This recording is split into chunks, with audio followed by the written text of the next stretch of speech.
Opo, dakila namin Diyos, ang banal na makapangyarihan sa lahat. Mahal na Panginoon, hallelujah, kami po mahal na pinagpupuri. Nagpapasalamat, mahal na Panginoon, sa oras na ito, na muli kami mahal na pindinako siyong malagawain, mahal na Panginoon, taglay namin kagalakan, kalakasan, nagmula sa iyo. Thank you so much, Jesus. Hallelujah, sa paglangis, mahal na Panginoon, sa batugto, na malagawain, sa pagkilo, sa pagpadama, na matamis bala presensya. Salamat po, ang banal, hallelujah, hallelujah. At narito kami, mahal na Panginoon, sa pinakamalagang bahagi na yung balagawain ng pag-aaral, pakikinig na yung balasalita, buksan po ang aming pangunawa at bigyan kami ng karunungan. Ang bala sa iyo bang lingkod, sa ganakin, wala po kumalapin kakayanan, malapin. Pakisawin niyo po anumang magawa ng kaaway sa aming kalagitnaan. In the mighty name of Jesus, hallelujah, hallelujah, power of darkness. Hindrances cast out, in Jesus' name, in Jesus' name. Praise God. Purihin ang ating pinakamamahal na Panginoon, kataas-taas ang pagpupuri, pagluluwalhati, pagdadakila, pagpaparangal at pagsamba sa ating pinakamamahal na Panginoon at dobling paggalang o kaya ating pag-alaala mga minamahal sa mga iniwang turo at aral ng ating magulang sa mahal na Panginoon, ating mahal na pastor and beloved assistant pastor, at pagbati sa lahat ng beloved Almeida family, and to our beloved ordained preacher, sa kanyang mahal na pamilya. Sa lahat po na beloved preacher narito, sa may mga gampanin sa gawain ng mahal na Panginoon, beloved musician, beloved choir, at sa lahat mga beloved brethren, mapagpalang gabi, mga minamahal. Praise God. Purihin natin mahal na Panginoon. Palakpakan muna natin ang ating dakilang Diyos. Amen. Praise God. Darako na tayo sa ating pong pag-aralan, mga minamahal. Noong Sunday, mga kapatid, nag-celebrate tayo ng Father's Day. Amen. Praise the Lord. Everybody say, praise the Lord. Diba? Sabi nga doon sa mga post, salamat nga tay, salamat nga pa, takong mayo ka ngaya, mayo man nga kami. Diba? Amen. Kaya, yun, dawa, ano man po yung kalagayan ng ating mga magulang, dapat pasalamatan natin sa mahal na Panginoon. Amen. At igalang din po natin, sundin. Yan. Kasi yan po ay utos. Ganon din mga minamahal, halimbawa, ikaw ay nakapag-asawa na, yung father-in-law mo, mother-in-law mo, ikagalang mo rin sila. Tama mga kapatid? Amen. Kasi kung wala yung magulang nung asawa mo, wala kang mapapangasawa. Amen. Naintindihan po mga kapatid. Praise the Lord. Diba? Say, praise the Lord. Hindi yung ang mamahalin mo lang, yung asawa mo lang. Siyempre, yung mga loved ones noon, loved ones mo na rin yun. Diba mga kapatid? Kahit ano pa yun, sabi mo, papangit ng ugali, ay dapat mamahalin mo talaga yun. Dahil ano mo na yun part na yun ng pamilya mo. Di ba? Ano po mga minamahal ang aral sa atin ng ating mahal na Panginoon? Ito mga kapatid, sa Hebreo 13, talata po ay 7 at talon sa 17. Sabi dito mga kapatid, alalahanin ninyo ang nagkakaroon ng pagpupuno sa inyo na siyang nagsasalita sa inyo ng salita ng Diyos. At sa pagdili-dili ng wakas ng kanilang pamumuhay, ay inyong tularan ang kanilang pananampalataya. Verse 17, magsitalima kayo sa namiminuno sa inyo at kayo'y pasakop sa kanila sapagkat pawang nagpupuyat dahil sa inyong mga kaluluwa na parang sila ang nangagsusulit upang ito'y gawin nilang may kagalakan at huwag may hapis sapagkat sa ganito'y hindi din ninyo mapapakinabangan. Ito pa mga kapatid. Kaya sabi ng mga persecutor, bakit daw ang mahal na pastor parang sabi nila, sinasamba na daw natin. Hindi tayo sumasamba sa tao. Amen. Hindi po yan tinuro ng ating magulang sa Panginoon. Ang sinasabi po ng Bible mga kapatid, remember them. Atin daw po maminamahal, alalahanin yung mga namiminuno sa atin. Palakpakan natin ang ating mahal na Panginoon. Oh, glory to God. Yan. Sa araw ng linggo, maminamahal, birthday ng ating magulang sa Panginoon. Di ba? O kaya nga maminamahal, kung wala tayong magulang, wala din tayo, mga anak. Kung wala tayong magulang sa Panginoon, wala din tayo rito, mga kapatid, sa gawain ng ating mahal na Panginoon. Kaya nga ito, mga minamahal, alalahanin, at sabi dito, mga kapatid, sa verse 17, obey them that have the rule over you, and submit yourselves, for they watch for your soul. Submit. Tingnan niyo po, mga minamahal, yung mga nababalitaan natin, yung kanilang mga pastor, dahil ang sabi nila, mga minamahal, kapag hindi kayo ngayon sumunod sa akin, hindi kayo mapupunta sa langit. Ano pa sabi niya? Dadaan muna kayo sa akin bago kayo makakarating sa langit. Tingnan niyo po yan. Yun po ang doktrina ng pastor na ito, mga minamahal. O, ano po pinagagawa doon sa mga miyembro niya? Ginagawang mga alipin, pinagtitinda, nanglilimos, nagkukunwaring bulag, nagkukunwaring may sakit. Ano ang purpose? Makakuha sila ng mga ibibigay ng tao at ibibigay nila sa kanilang pastor. Kasi ang doktrina ng kanilang pastor, sumunod kayo sa akin. Tingnan niyo po, di ba? Kawawa po, maminamahal yung ating mga kababayan na sumusunod doon sa mga tao, mga kapatid, na sabi nga, mga minamahal, hindi po tinawag ng Diyos,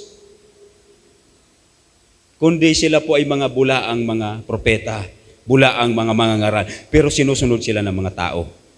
Dahil, mga minamahal, yung kanila pong binabasihan, mga kapatid, ito yung binabasihan nila na magsitalima kayo sa namiminuno sa inyo. Pero tingnan niyo po, tayo, mga kapatid, ang ating magulang sa Panginoon, ang ating, sabi nga, Ama, sa ngayon, sa pananampalataya, ating mga pastor, kasi sila po ang nanganak sa atin, para tayo po ay maging ganito, maging totoong Kristiyano, ang ating mga magulang sa Panginoon, sila po ang ginamit ng Diyos. Amen. Para ipanganak tayo. O ganoon din yung ating mga parents. Ginamit yung ating mga parents para ipanganak tayo. Di ba?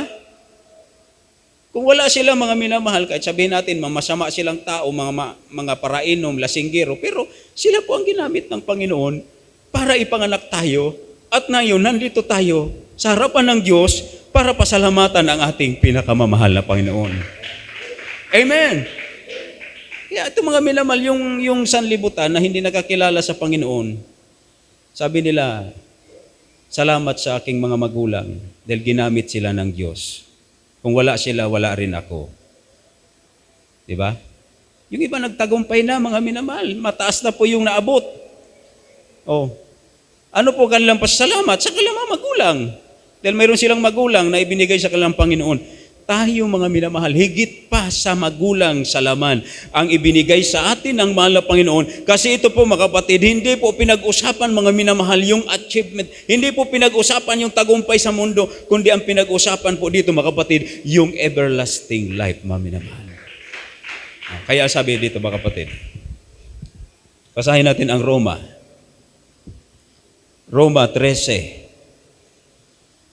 Ang talata po ay 1 hanggang 4. Ang bawat kaluluwa ay pasakop sa mataas na kapangyarihan, sapagkat walang kapangyarihan na hindi mula sa Diyos, at ang kapangyarihan yaon hinirang ng Diyos.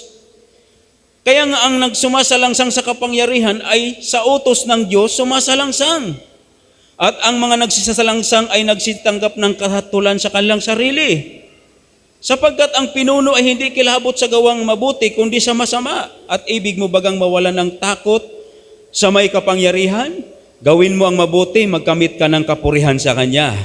Sapagkat siya ay ministro ng Diyos, siya ay kagagaling mo. Datapwat kung ginagawa mo ang masama, matakot ka, sapagkat hindi walang kabuluhan ang pagdadala niya ng tabak, sapagkat siya ay ministro ng Diyos, tagapaghiganti, siya ay kagagalit sa gumagawa ng masama.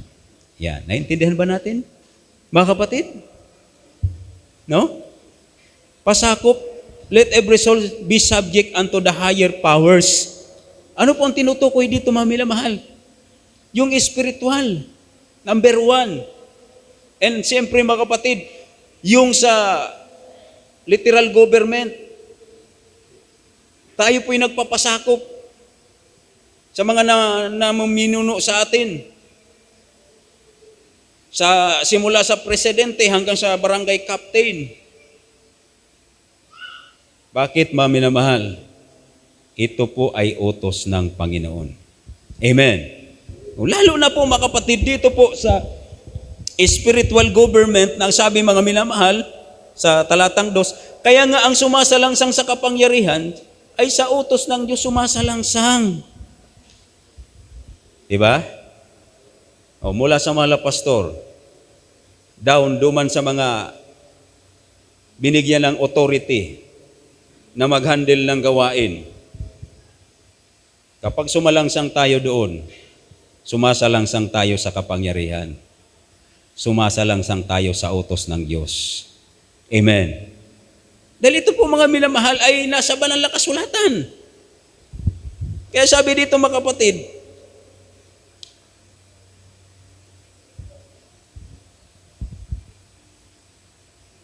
sa verse 4, sapagkat siya ministro ng Diyos, siya kagagaling mo.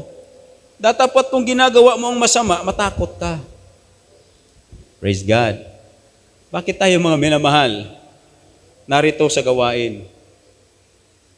Dahil yung sinabi ng ating beloved parents in the Lord, huwag mong kalimutan ang pagdalo. 3 times a week ang dadalo sa gawain ng Malapinoon para pagpalain ka higit sa lahat, makasama ka sa rapture, sa pagbabalik ng ating Malapinoon. Bakit tayo nagbibigay ng ikaputhandog? Dahil yun pong ipinangaral sa atin ng beloved parents in the Lord. Amen. Bakit tayo nabubuhay na may kabanalan? O, tingnan niyo po, mga minamahal, yung isang ginagamit doon sa isang lugar, yung baguhan, nakita siya ng baguhan, tumatayo pa naman siya sa pulpito. Sabi ng baguhan, akala ko nga, Brad, bawal na mag-short ang brother. Bakit nga nakita ko yung tumatayo sa pulpito naka-short, naglalakad sa kalsada? O, di ba? Kasi, mga minamahal, yung utos ng ating mga magulang sa Panginoon, ito po ay hindi nagmumula sa kanyang sarili. Ito po ay galing sa ating dakilang Diyos. Palakpakan natin ang ating mahal na Panginoon. Hallelujah, praise the Lord. Yeah? Kaya, mga kapatid, no?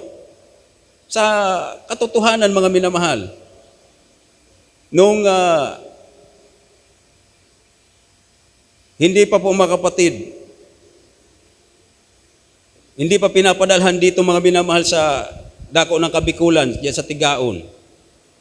Ang iyong bang lingkod, kahabagan ng Malapinoon, ang sabi ng beloved children, Brother Sunny, huwag mong pabayaan ang Tigaon. Alagaan mo mga kapatiran doon.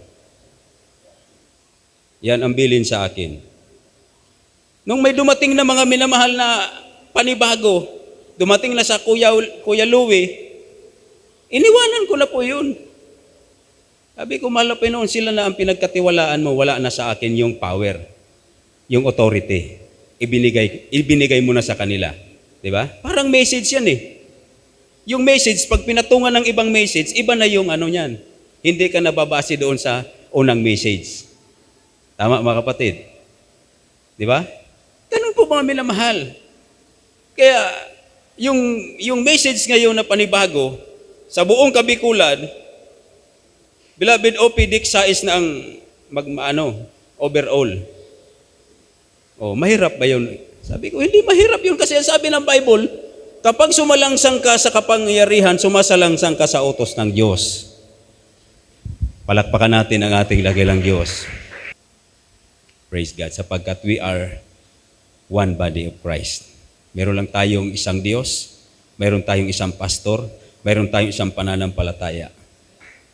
Palakpakan natin ang ating mahal na Panginoon. Praise God. Hallelujah. Dito pa mga minamahal, malapit na po. Lucas 10:16 hanggang 20. 16, ang nakikinig sa inyo, sa akin nakikinig. At ang nagtatakwil sa inyo, ay ako ang itinatakwil. At ang nagtatakwil sa akin, itinatakwil ang sa akin nagsugo. Yan yun po. Di ba mga minamahal? Ang nakikinig sa inyo, sa akin nakikinig. Ang nakinig sa mahal na pastor, sa Diyos nakinig. Amen. Ang nakinig sa mga manggagawa, nakinig sa ating mahal na Panginoon. Ang nakikinig sa mga mangaral, nakinig sa mahal na Panginoon. Kahit kapatiran ka lang, pag ikaw ay pinakinggan at sumunod ang isang tao na hindi pa mananampalataya, pag siya'y nakinig, sa Diyos siya nakikinig. Palakpakan natin ang ating mahal na Panginoon. Oh? Kaya hindi tayo mga minamahal. Kung nagpalayas man tayo ng mga masamang espiritu, nagpalayas man tayo makaramdaman, hindi tayo, kundi ang Diyos. Ang mahal na Panginoon. Ginamit lang tayo. Ginamit lang tayo ng mahal na Panginoon. Inutusan tayo ng mahal na Panginoon, anak, puntahan mo yung tao na ito'y may karamdaman, ito may problema, mabigat ang kanyang problema, tulungan mo ito, anak. Di ba? Nung pinuntahan natin, binahagian natin ng salita ng Diyos, nakinig siya mga minamahal, hindi siya nakinig sa atin, kundi nakinig siya sa ating pinakamamahal na Panginoon. At kung gumaling man siya mga kapatid, kung siya man mga minamahal ay nagkaroon ng pagpapala, ang lahat na ito, nagmumula sa ating mahal na Panginoon. Kaya alalahanin natin, sabi ng mahal na pastor, hindi ako nagpagaling sa inyo. Ako ay nag-pray lang, nanalangin lang ako sa Panginoon, na kayo ay kahabagan ng Panginoon. Kung kayo'y may karamdaman, pagalingin kayo ng mahal na Panginoon.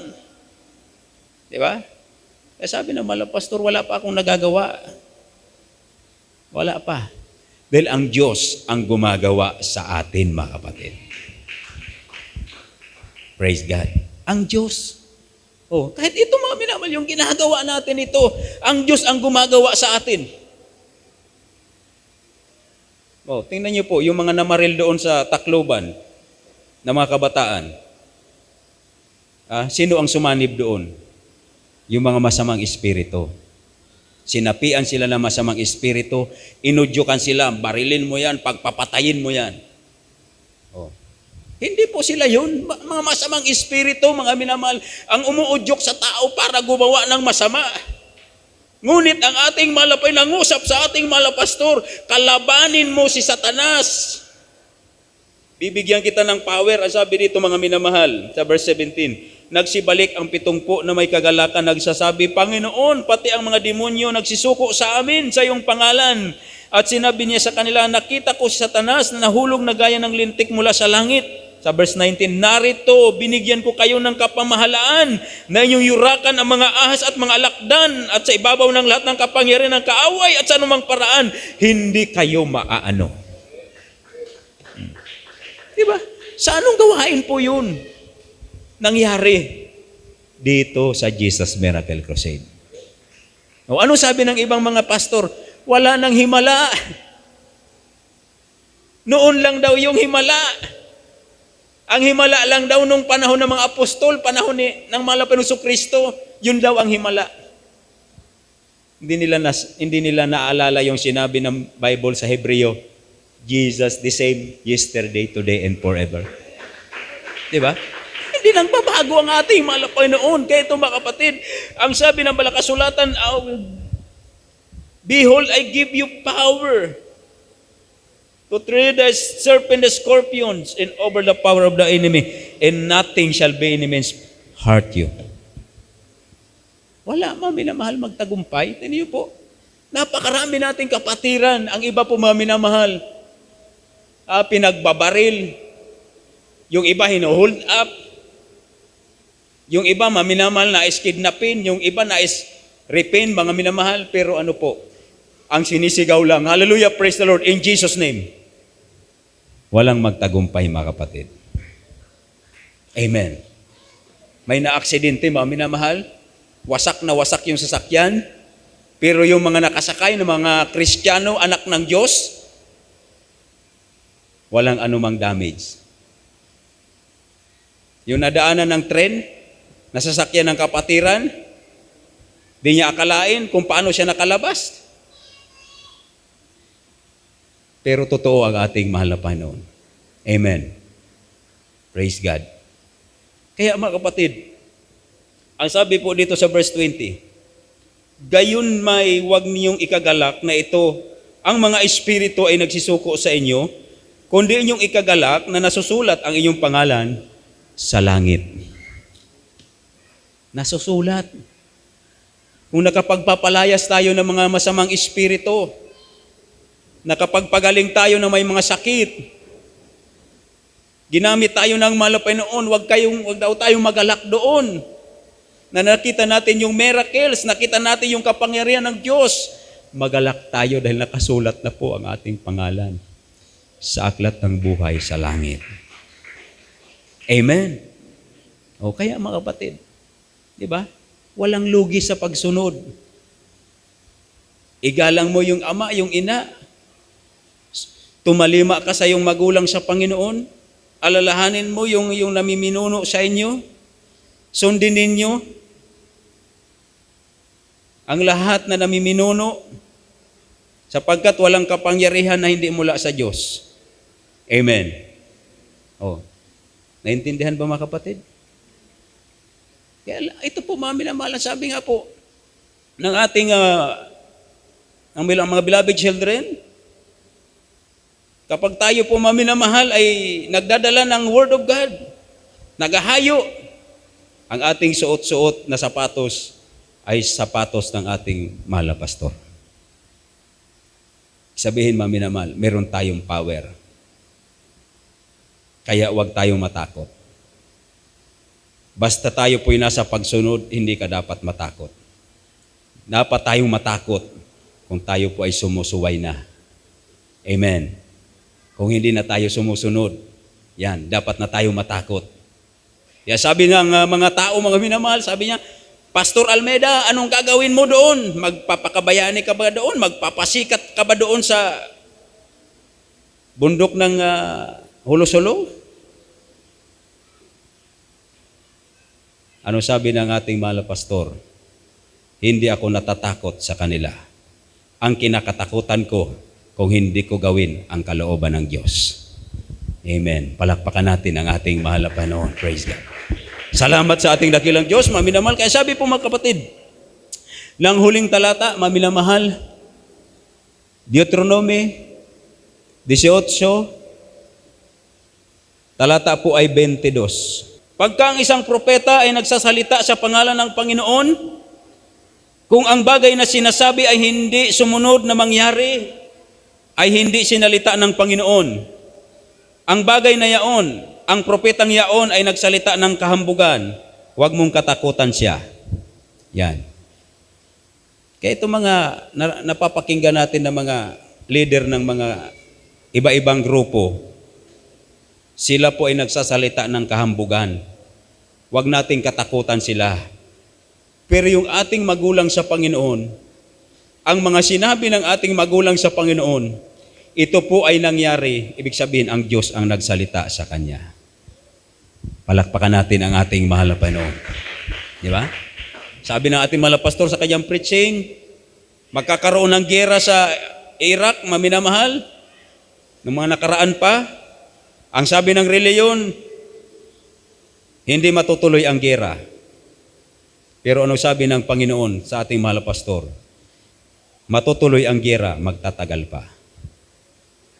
Yung nagsalita ng totoo, siya po ang propeta ng Diyos. Nangyari mga minamahal, tumagal ang giyera mga kapatid, natuloy ang giyera, tumagal ang giyera. Salamat sa ating mahal na Panginoon. Praise the Lord. Palakpakan natin ang ating dakilang Diyos.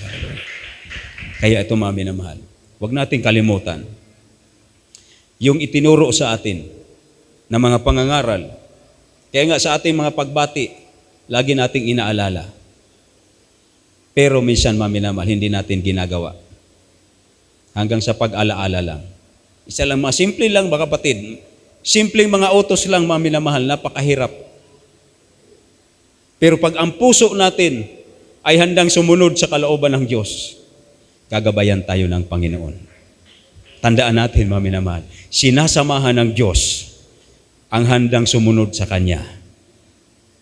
Ang Diyos ang gagawa sa atin, hindi tayo, mga minamahal. Kaya wala tayong maipagmalaki, kundi ang Diyos ang gagawa sa atin. Dahil ang malapit, napakabuti, mga minamahal. Hallelujah, praise the Lord. Hallelujah, praise the Lord. Hallelujah, praise the Lord. Dito na lang, mga kapatid. Lahat po napapuri. Pasalamat sa ating pinakamamahal na Panginoon. Tayo umawit, mga minamahal, sa ating dakilang Diyos.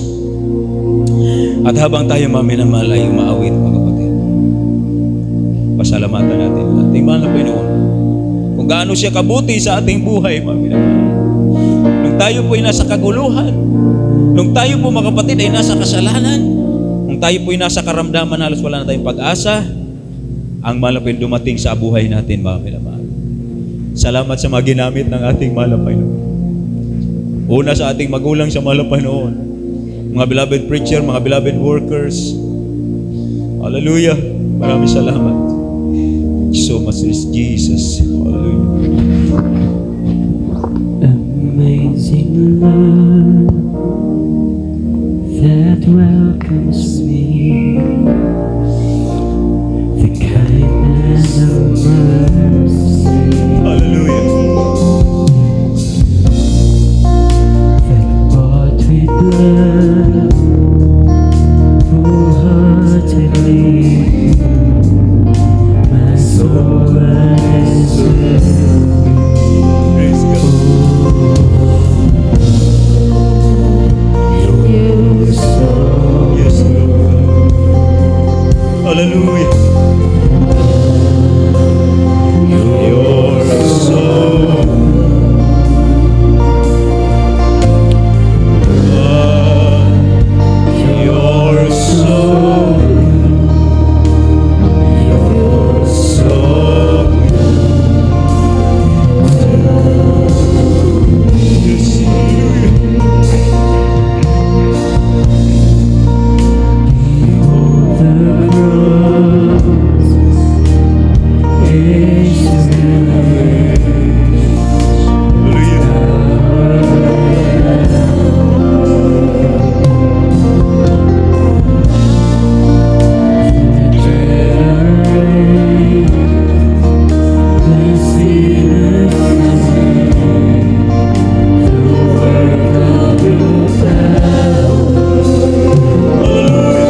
sa ating mahal na Panginoon, mga minamahal. Ang lahat ng iyong sakripisyo, ang ating pagtitiis, ang ating pagbibigay, mga minamahal, hindi lang isa ang ating paghihirap, mga minamahal, na nakakasa, mga pag-uusig. Nakikita lahat yan ang ating mahal na Panginoon. Hallelujah.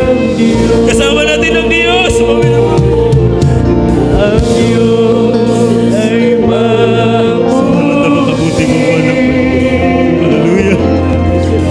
ang Diyos Hallelujah. Hallelujah.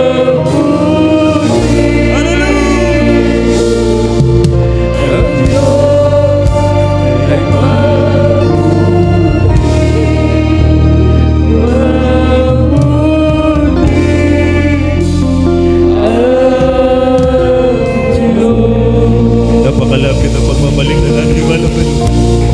Kinakausap tayo ng Diyos, mga minamahal.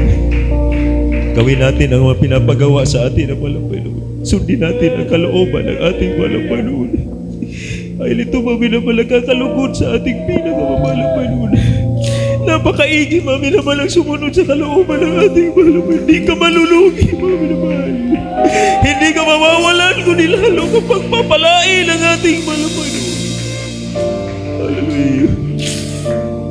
Hallelujah. Hallelujah. Thank you so much, Sister. Maraming salamat, mahal na Panginoon, sa mga turot aral ng aming magulang sa iyo, mahal na Panginoon. Hallelujah. Hallelujah. Ay manalangin, mga kapatid.